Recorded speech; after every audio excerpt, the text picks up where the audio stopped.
বাংলাদেশের ইতিহাসে এমন দুজন ব্যক্তি চিরনিদ্রায় শায়িত আছেন, যাদের পরিচয় কোনো রাজনৈতিক দল কিংবা রাজনৈতিক আদর্শের মধ্যে আর সীমাবদ্ধ নেই।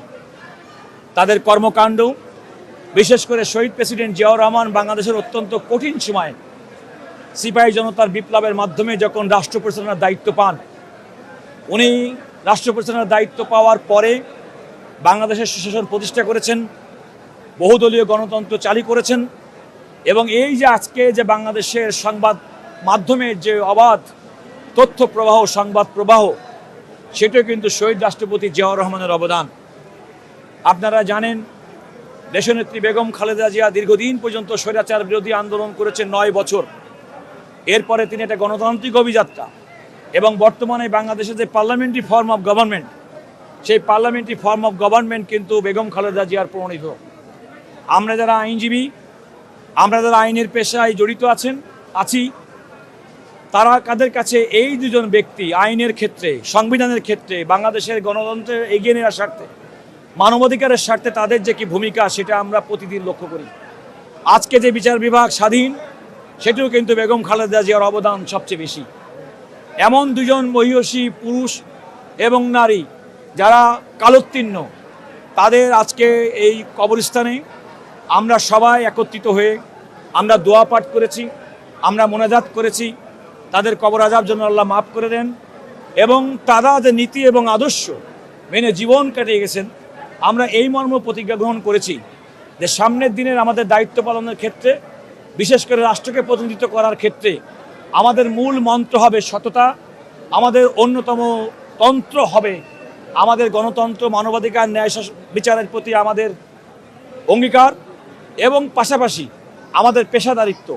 আমরা রাষ্ট্রকে প্রতিনিধিত্ব করি এবং রাষ্ট্রকে প্রতিনিধিত্ব করার জন্যে বাংলাদেশের প্রত্যেকটা নাগরিক যেন তার আইনানুগ অধিকার পান, সেটাও কিন্তু প্রতিষ্ঠা করা আমাদের দায়িত্ব।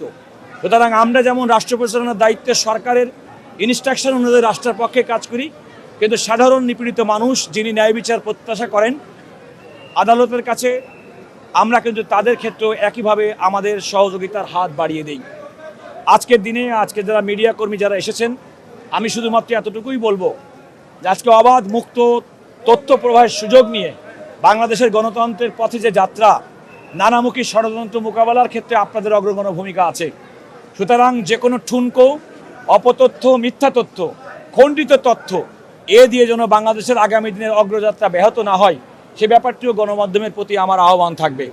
আমার আইন কর্মকর্তাদের প্রতি আমার আহ্বান থাকবে, অনুরোধ থাকবে, যে আস্থা নিয়ে আপনাদেরকে আজকে রাষ্ট্রের এই আইন কর্মকর্তা হিসেবে নিযুক্ত করা হয়েছে, আপনারা প্রত্যেকে আপনাদের কাজের মাধ্যমে, সততার মাধ্যমে, কর্মনিষ্ঠার মাধ্যমে, নিয়মানুবর্তিতার মাধ্যমে তার আপনারা প্রমাণ রাখবেন। আগামী দিনের বাংলাদেশ আমাদেরই গড়তে হবে, আগামী দিনের বাংলাদেশের মানুষ আমাদের পরেই নির্ভর করতে চায়। আজকের এই দিনে আপনাদের সবাইকে ধন্যবাদ জানাচ্ছি।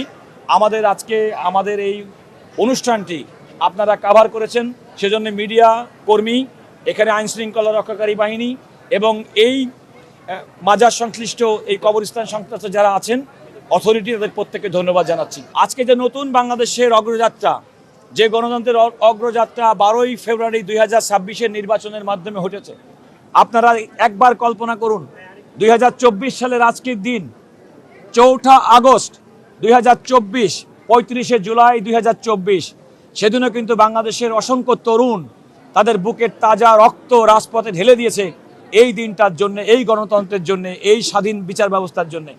আজকের এই দিনে শহীদ রাষ্ট্রপতি জিয়াউর রহমান এবং বেগম খালেদা জিয়ার পাশাপাশি 71-এর মুক্তিযুদ্ধে আমাদের মুক্তি বাহিনীর সদস্য, সাধারণ মানুষ যারা আত্মাহুতি দিয়েছেন, যাদের রক্তের বিনিময়ে আমাদের বাংলাদেশের 71 সালের স্বাধীনতা আমরা পেয়েছি, এবং 2024 সালে যে সমস্ত ছাত্র, যুবক, রাজনৈতিক কর্মী যাদের রক্তের মধ্য দিয়ে নতুন বাংলাদেশের সূচনা হয়েছে, নতুন স্বপ্ন দেখা আমার সুযোগ করেছি, তাদের প্রত্যেকের স্মৃতির প্রতি আমি গভীর শ্রদ্ধা নিবেদন করছি। আমাদের আইন কর্মকর্তাদের পক্ষ থেকে তাদের প্রতি গভীর শ্রদ্ধা নিবেদন করছি।